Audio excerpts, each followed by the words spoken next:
Hey guys, welcome back to my channel. I hope you're all doing well under these pretty unusual circumstances.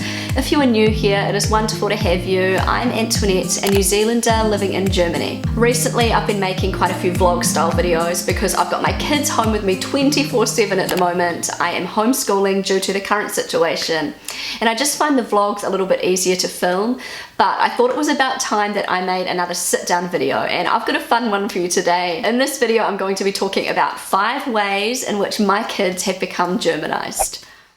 So as a Kiwi mum living in Germany, it is so weird for me sometimes when I notice that my kids have picked up on specific German habits.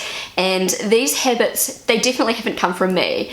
They have come from living in Germany and been raised in a German environment. Of course, being their mother, so much of their influence comes from me.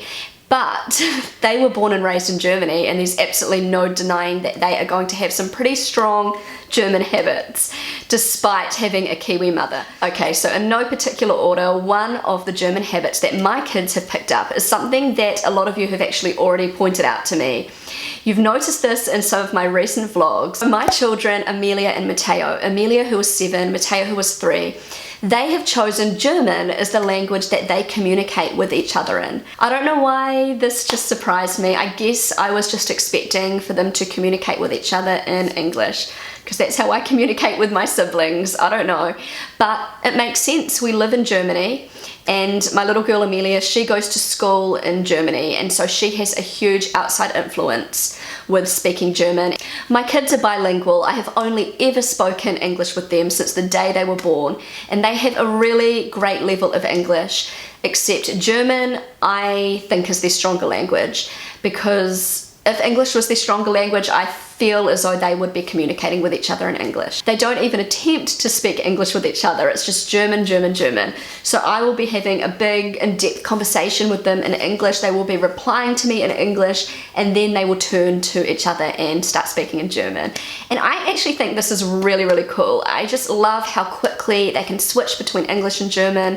You guys have seen it. You've seen it in some of my vlogs, and a lot of you have commented on the fact that you think it's awesome that they can switch so quickly between English and German. But I just find it really interesting that German is the language they have chosen to speak with each other in. Okay, so another way my kids have been very Germanized is in their choice of food, like their food preference.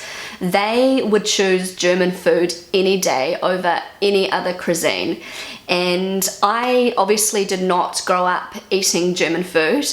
And so these kind of foods were not something that I was used to at all when I came to Germany, but these are like my children's norm. So Emilia, for example, not so much Matteo, but Emilia absolutely loves that dark, dense German bread, like the real German bread that you get from the bakery.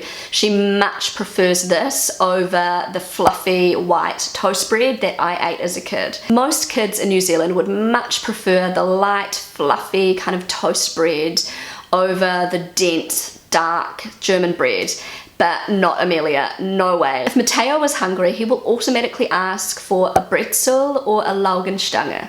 How German is that? If that doesn't mean your children have grown up in Germany, I don't know what does. If I ask my kids what they want for dinner, they will most likely say Bratwurst or Mauentaschen, and their drink of choice will definitely be an Apfelschorle, like no doubt about that. Okay guys, so another German habit that Emilia has so far picked up, and Matteo is a little bit young for this, but it will come, I'm sure, and that is holding their knife and fork. And Emilia holds her knife and fork the German way. And so I noticed this pretty early on actually. Matteo at the moment, he's just kind of like using a spoon and a fork, but he's slowly learning how to hold his knife and fork. On New Year's Eve, my family and I were out to dinner with a group of friends, and my American friend Holly and I were having a conversation about how differently we all held our knives and forks. So Holly's American, her husband is German, and her kids are American/German. We noticed that all of our children, including our husbands, held their knives and forks exactly the same way, except we held our knives and forks differently, even from each other. So I noticed Holly is an American, she would cut up her food like this, and then once it was cut up, she would swap the fork to this hand, and sort of pick up her food and eat it like this. So as a New Zealander, I will cut up my food like this, and then with my fork, I will go like this to eat. And my fork will be pointing downwards. But in Germany, they do it a little bit differently. They will cut up their food like we do in New Zealand, and they will bring their fork around somehow. I'm probably doing this wrong, but they definitely do not eat like this with their fork down. New Zealanders point their fork down, and Germans somehow twist it around like that and have it up. So that's just something I noticed. Emilia gets so frustrated with me about how I hold my knife and fork. She didn't even believe me that that's how they do it in New Zealand until she saw my mum eating like that.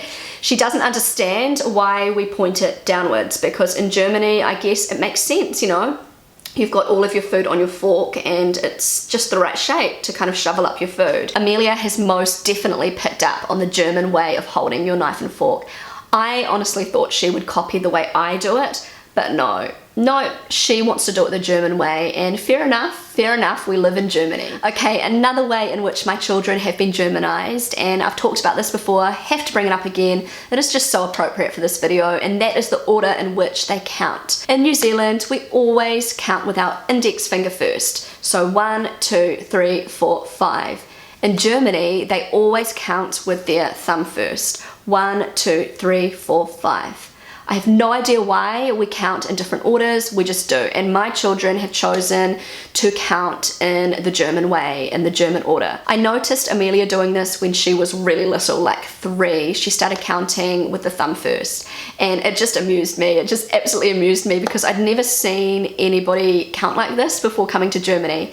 All Germans count like this, but for me it was just funny seeing my little girl counting like this. Matteo has copied Emilia and he also counts with his thumb first. So there you go. Okay guys, last but not least, another way in which my children have most definitely been Germanized is the fact that they speak English with a little bit of a German accent. I'm not saying it's a bad thing, I'm just saying that I wasn't really expecting that, because I just presumed, because I am teaching them English, that they would speak English with a Kiwi accent. And they kind of do in a way, but some words they say are very, very German.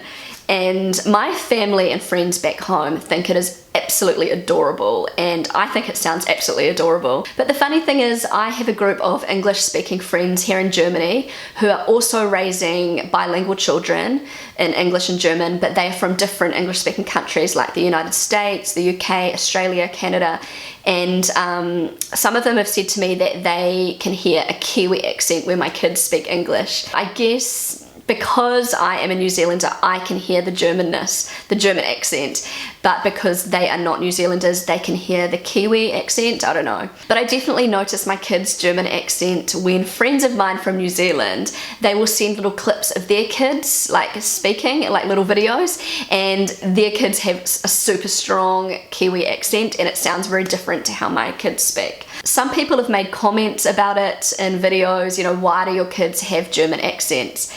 And my answer to that is, my kids, they live in Germany. They have such a strong German influence every day. They step outside, they hear German, they're speaking German with my husband. Their only real influence with the Kiwi, like New Zealand accent, is me speaking to them, and when they speak to my family, you know, on Skype or WhatsApp or whatever. We are mixing with a lot of English speakers, but from different countries, and so we all have different accents. And so it's not surprising that my children's English accent is a little bit mixed up.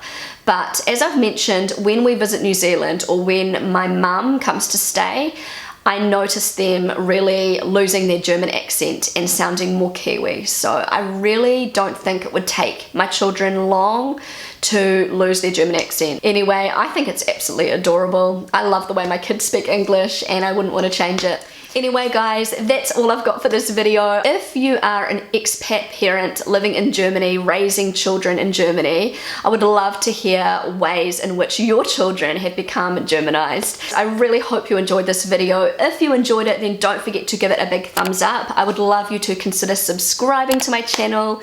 Feel free to connect with me on Instagram, and I will see you again really soon. Bye!